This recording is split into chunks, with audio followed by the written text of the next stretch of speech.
Life in the Universe, Book 1, Chapter 6, Families and Genetic Manipulation, as revealed to God's messenger, Marshall V.N. Summers, on June 12, 2008, in Boulder, Colorado.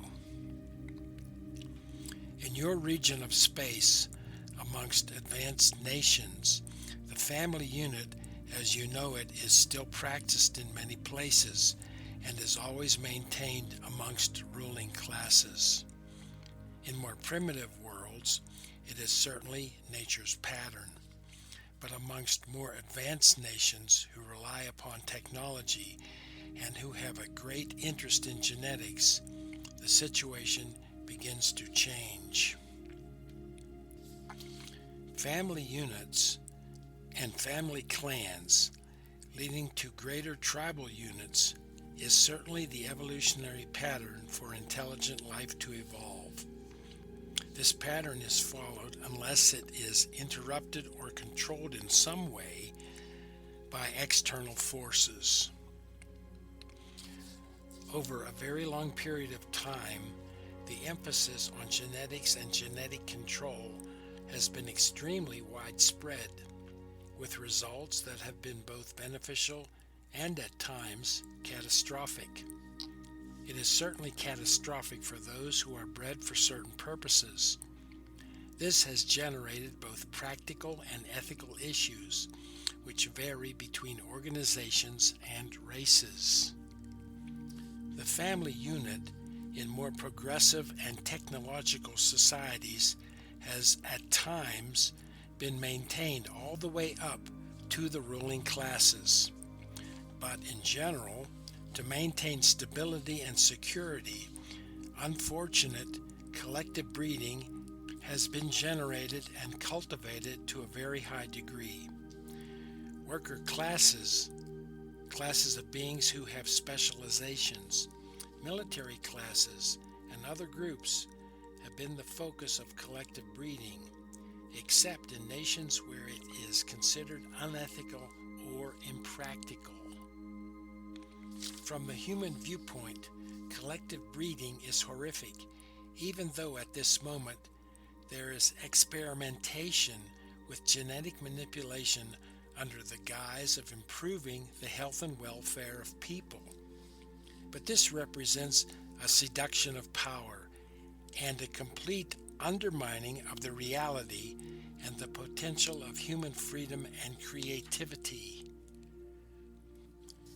Races who are involved in exploration and manipulation of worlds, such as yours, rely upon genetic breeding. The races that they have bred are bred for certain purposes and are often deprived of any individualistic qualities, even to the extent that they have no compassion for one another. They are inbred, and their natural tendencies towards self-preservation are also limited. The problem of collective breeding coincides with the development of large technological nations that must exert uniformity and control, particularly if they have foreign establishments. To have disorder amongst the population is always a potential and a constant problem, and this problem has in many places been addressed through an emphasis on collective breeding. But collective breeding has its own hazards, for it is extremely difficult to create the desired results with absolute assurance. There have been cases even in your local districts where classes of bred individuals have turned against their masters, destroying the infrastructure that they were meant to serve. Unable then to fend for themselves, because they were not designed for this, they led to great disorder and had to be destroyed. It is an imperfect science. Even though it has been cultivated to a very, very fine degree of specificity, it is still an imperfect science, for you cannot create what God has created, and you cannot completely manipulate what God has created. A biological entity has other qualities that are beyond the control of genetic manipulation. Amongst more ethical races, collective breeding has been avoided because it is unethical, because it destroys the capabilities of the individual, and because its end results often prove to be unpredictable and even chaotic. Therefore, advanced ethical nations do not engage in this practice. Yet, there are many advanced nations who do not have these ethics and who have made their worker classes function according to very specific genetic designs. They serve those above them who sustain a normal and natural family pattern. Yet this is hazardous, for you cannot control completely the minds and perceptions of those who have come into life even through the mechanism of collective breeding. The potential for disunity and disloyalty is always there. Genetic manipulation is a power, but it is a hazardous power. If taken too far, if it is employed against the well-being of society itself, then it becomes a great hazard. It is one of the problems of assuming technological power and control, and represents the attempt to establish stability and security without an emphasis on individual freedom. In those races who have engaged in this practice to a high degree, even their ruling classes have become like prisoners, surrounded by a vast army of bred individuals whom they must watch constantly, fearing for their own lives and well-being should any abnormalities or other influences enter into these controlled populations. That is why the notion of individual freedom and the expressions of individual freedom, such as art, music, and other creative expressions, are seen as a threat or danger to a nation that relies upon collective breeding and upon a vast population of genetically designed individuals. For these notions and expressions might stimulate something in these bred individuals, an interest, a fascination, and so forth. Even the simplest expression of individual freedom or pleasure could be seen as a danger to the hierarchy who controls them. It is an interesting phenomenon that the more one attempts to exert control, the more vulnerable one becomes.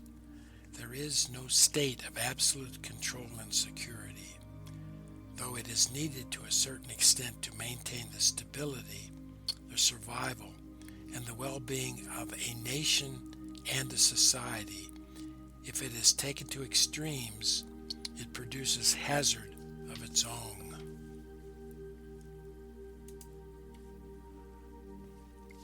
God has created the individual to be creative and expressive. If there is an attempt to override this with genetic conditioning or political expressions or social designation, it creates a fundamental conflict within the individual. Here there is always the potential that the individual will turn against its genetic design, will turn against its social designation, and will turn against those who have established its functions in society. Over the course of a very long time, many experiments have been done to attempt to design a hierarchical system of functionality. In very small groups, such as economic collectives, it has been achieved with a certain degree of success. But in larger established societies, it has become more difficult to achieve. If groups with different genetic designations intermingle with one another, the results can be unpredictable. In larger societies, it is very difficult to separate one population from another entirely. They can stimulate each other in certain ways beyond the predictions and the calculations of their genetic designs. This is one of the reasons why free nations avoid contact with large nations who rely upon collective breeding and genetic design. It is one of the reasons, likewise, that these large nations avoid contact with free nations, where individual expression and the demonstration of individual creativity would be seen as a danger to the social order by these larger civilizations. It is a problem, certainly in nations that have become entirely secular, where there is no understanding of the spiritual nature of the individual, or the power and the presence of knowledge, the deeper spiritual intelligence within the individual. When nations and civilizations become entirely secular, they lose awareness of the greatest power and potential within the individual. Though they may seek to control the design and functionality of an individual through genetic engineering and social function, they cannot erase completely the deeper spiritual reality within the individual. This represents one of the great problems facing large, advanced technological societies.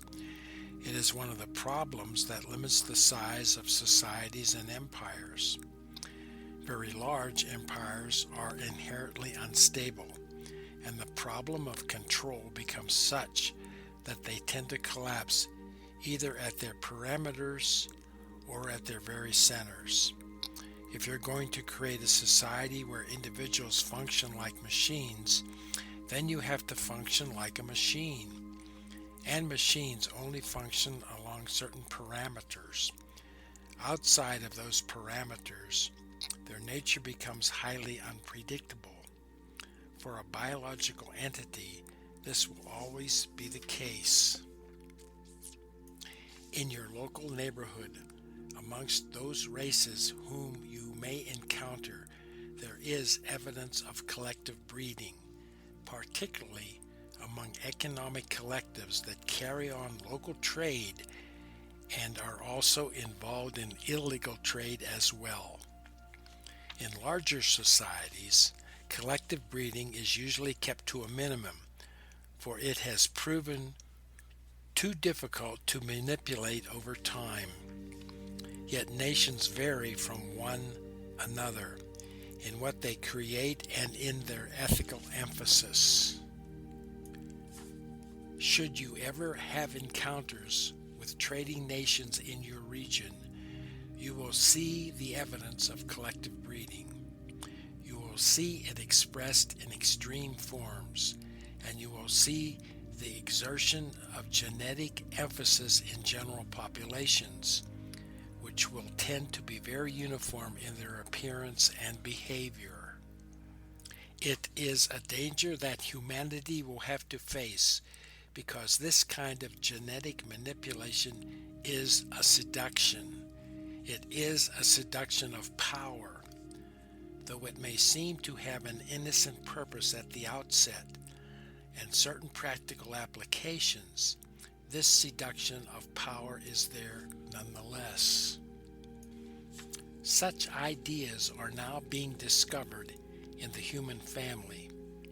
Much of this information has been introduced by those races who are visiting and intervening in the world today. It is in their interest that humanity would develop and use this technology, for economic collectives have great difficulty dealing with nations of relatively free individuals.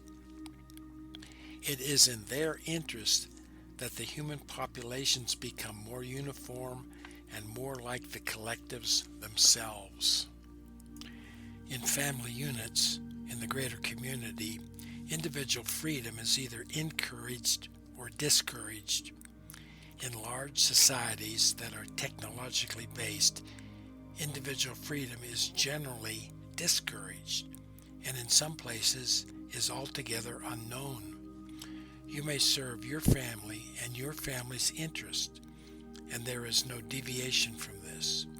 You may serve in a certain function or capacity that is designated for you according to your talent, through inheritance or through family status, and there is no deviation from this. In the greater community, the problem with family emphasis is that it competes with the national emphasis. Families become clans. Clans become larger groups, and larger groups compete with one another, having no filial connection to one another.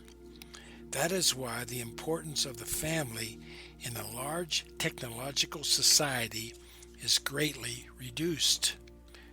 Therefore, while you may have offspring in a natural manner, the entire upbringing of your children is completely designated by society at large.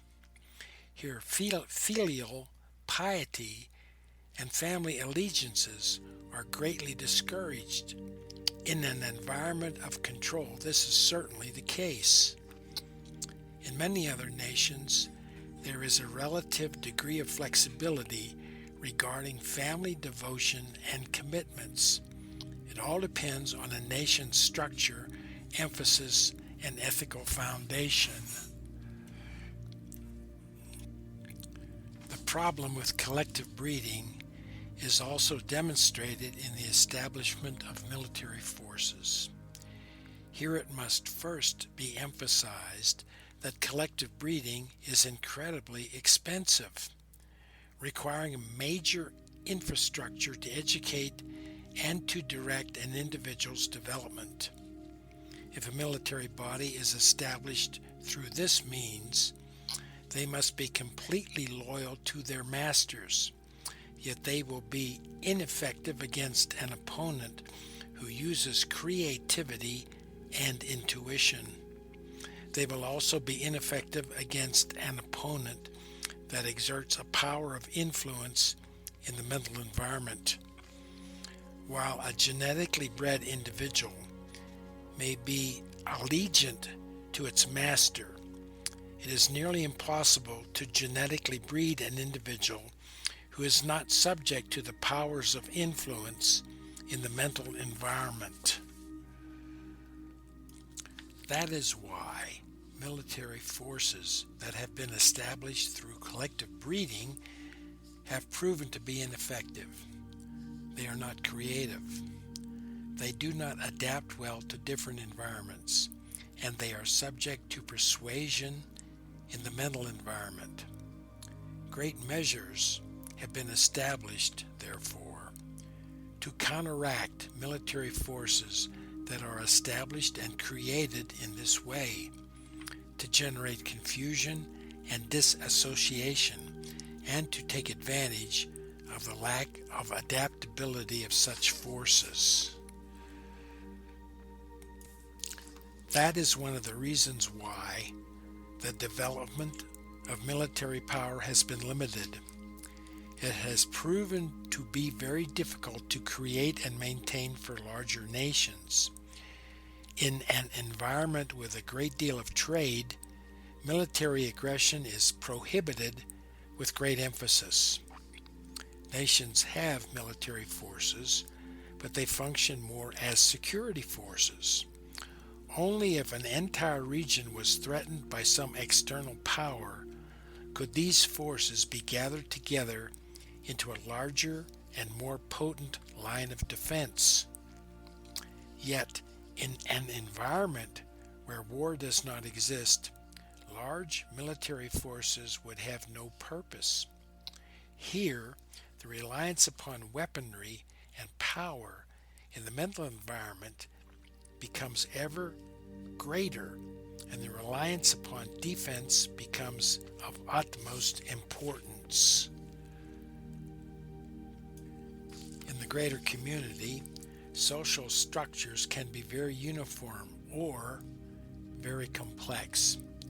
In nations where there is genetic breeding, you have very distinct classes of individuals designed for certain kinds of functions. These classes can coexist under the guidance and direction of other social structures that have evolved naturally through family units or through collective upbringing. The family unit experience that you have throughout the world is actually quite rare amongst most large technological societies who raise children collectively in large groups, largely away from their parents, in order to instill the interests of the nation and to develop individuals according to their talents and the level of their social function and existence. Only in free societies would you see a social pattern more similar to your own, where an individual is developed according to their specific talents and abilities, rather than simply slotted into a large social pattern for the convenience of the state. In free societies, an individual's talents and abilities are discerned early in their development and are cultivated naturally according to the individual's talents and inclinations. This is done to bring forth the individual's greatest abilities and to cultivate knowledge within them so they themselves recognize their strengths and their talents and their natural desire to express these in a constructive way. This form of education is very specific. It is very much focused on the individual. You will rarely see this in a large technological society that does not value the capabilities of the individual beyond serving a specific and pre-designated social function. Then, of course, there is training in large technological societies for specific tasks where an individual will be taken from his or her parents and set into a special kind of education that will completely mold them for a specific social function. You would not see this in a society that is free and that is governed with an emphasis on the individual and their potential and creativity. This is one of the reasons why free societies are much smaller. They do not have overbearing social demands of maintaining a large infrastructure, and they do not have foreign establishments that require a very strict conformity where they would expose their members to foreign influence and the powers of persuasion that exist in the greater community. Free nations tend to be much smaller and much more inclusive. They must protect their advantages from influences from beyond their worlds and from the many seductions of power that always exist in engaging with other races that are unlike their own. Because of the emphasis on individual development, free nations tend to cultivate very high levels of creativity. Advancement in science and technology, in ethics and spirituality can be remarkably great in these societies. The benefit to society is immense, giving them certain advantages that large technological societies do not have. Yet, these advantages invite scrutiny and interest, and inevitably, the attempts at persuasion. That is why small free nations, again, must remain extremely discreet, for they will cultivate advantages that larger nations do not have, advantages that will be seen to be of great value and interest to other nations that do not have the same kind of social structure. This again is the problem of having wealth and power in the greater community. This again is why the wise remain hidden and why wise societies remain hidden and extremely discreet. Here you can see the immense contrast with the human ideal of sharing one's wisdom freely and openly with the universe, of wanting to express oneself everywhere one goes, to share one's gifts wherever one goes, and to broadcast one's talents and abilities and accomplishments. It is because humanity has never had to develop a very high degree of discretion and discernment, and these motivations and ambitions still exist. If humanity can evolve into a free nation in the universe, it will have to be extremely discreet, and its greatest talents and accomplishments will have to be maintained beyond scrutiny in the greater community to as great a degree as possible. Should you develop technological advancements or advancements in your social structure or functioning, even advancements in the arts, much of this will have to remain hidden from the scrutiny of foreign powers. For a free nation is always perceived as a threat to nations that are not free.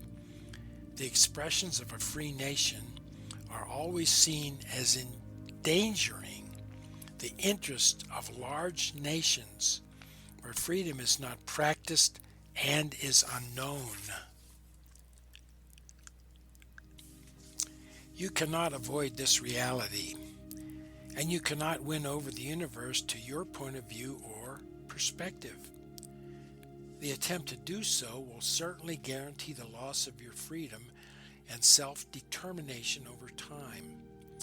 That again is why the wise remain hidden, to remain wise. The free must function with great care and discernment in the greater community to remain free.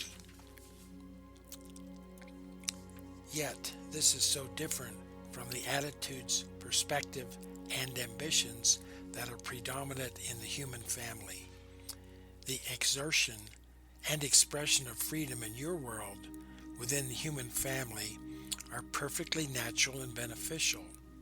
But even here, you can see how freedom is viewed as a challenge and a danger amongst nations in your world that are not free or that have greatly limited freedom for their citizens. They are afraid of the expressions of the individual, whether these expressions are beneficial or not. It is a problem that you can see even within your own world. It is a problem of how much freedom you give the individual. In the greater community, individual freedom is rare. In many places, it is unknown. Within your world, as you face the great waves of change, individual freedom will be curtailed out of necessity, out of circumstantial necessity. Faced now with limits in your resources, the reduction of wealth in your nations, and the ever-growing problem of human deprivation, individual freedom will be greatly moderated out of necessity. Humanity will have to have a greater social conscience and responsibility. This is part of your evolution as a race, and it is a very important one regarding the kind of future that you will create for yourselves and the nature of your engagement with the greater community.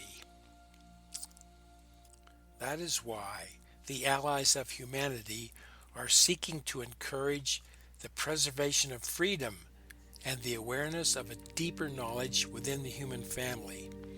They want to have other free nations in their region of space, not because they are in love with humanity as much as for their own stability and security.